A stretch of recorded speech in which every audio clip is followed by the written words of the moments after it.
Hello friends, welcome to food magic Bangla. আজকের পর্বে নিয়ে এসেছি অপূর্ব স্বাদের একটা চিংড়ি মাছের রেসিপি। আজ বানাচ্ছি চিংড়ি মাছের কড়াই পাতুরি, শুধুমাত্র 10 মিনিটে গরম ভাতে অপূর্ব লাগে এই রেসিপিটা। চিংড়ি মাছের কড়াই পাতুরি বানানোর জন্য 300 গ্রাম খোসা ছাড়ানো চিংড়ি নিয়ে মাথা লেজটা বাদ দিয়ে পিঠের ময়লাটাকে পরিষ্কার করে রেখেছি। এবার এর মধ্যে অল্প একটু নুন আর একটু হলুদ মাখিয়ে 10 মিনিটের জন্য রেখে দেব। অবশ্যই এই সময় নুনের ব্যবহারটা কম করবেন, কারণ পরে আবার নুনের ব্যবহার হবে। এবার একটা মিক্সার জারের মধ্যে 2 টিস্পুন কালো সর্ষে, 2 টিস্পুন পোস্ত দানা, কয়েকটা কাঁচা লঙ্কা, অল্প একটু নুন আর জল দিয়ে একটা স্মুথ পেস্ট বানিয়ে নেব। অবশ্যই নুন আর কাঁচা লঙ্কা দিয়ে বাটবেন, তাহলে সর্ষেটা তেতো হবে না।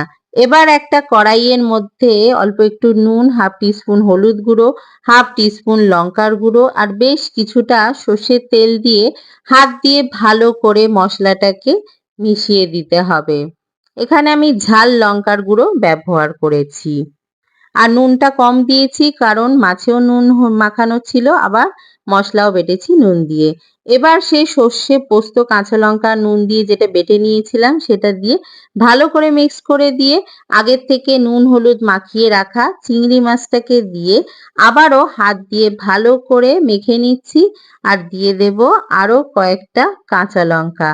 অবশ্যই ঝালটা নিজেদের স্বাদ অনুযায়ী ব্যবহার করবেন। এবার হাই ফ্লেমে বসিয়ে দিয়েছি, ফুটে উঠেছে। ফ্লেমটাকে একেবারে লো করে দিয়ে ঢাকা চাপা দিয়ে দেব আমি 5-7 মিনিটের জন্য।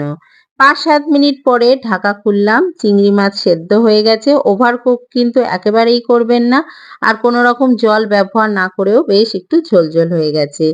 এবার এই চিংড়ি মাছের রেসিপিটা আমি নামিয়ে গরম গরম ভাতের সাথে সার্ভ করেছি। তৈরি হয়ে গেল চিংড়ি মাছের কড়াই পাতুরি। রেসিপিটা ভালো লাগলে অবশ্যই আমার চ্যানেলটা সাবস্ক্রাইব করবেন। দেখা হবে পরের রেসিপির সাথে। বাই।